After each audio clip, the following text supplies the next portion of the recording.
ఈ 48 వారాల్లో సబ్జెక్టు కోసం రావటంలా జీవిత పాఠాలు, జీవితంలో ఎలా రాణించాలి, ఏం కోర్సులు చదవాలి, ఎలా ముందుకు సాగాలి, మనము జాబ్ ప్రొవైడర్స్ కావాలి.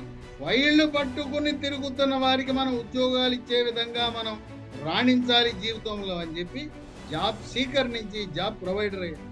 జీవితంలో ఉన్నత స్థానాలకు వెళ్ళిన వాళ్ళని తీసుకొచ్చి ప్రతి వారం మాట్లాడించడం ద్వారా తల్లిదండ్రులకు, విద్యార్థులకు కూడా స్ఫూర్తి నింపి కొన్ని చదువులలో మెలకు ఉప్పు సమపాళ్లలో వాడితే అది రుచిగా ఉంటుంది. ఏ కోర్సు చదివితే ఈ రోజు మనకు బంగారు భవిష్యత్తు ఉంటుందనే అంశాలను నిష్ణాతుల నుంచి గ్రహించడానికి 10వ తరగతి సిలబస్సు లేదా ఇంటర్మీడియట్ సిలబస్సు చెప్పటం అనేది చాలా కష్టతరం. ఆరోగ్యంగా ఉండాలంటే సమతుల్యమైన పౌష్టికాహారం తిన్నప్పుడే సాధ్యం.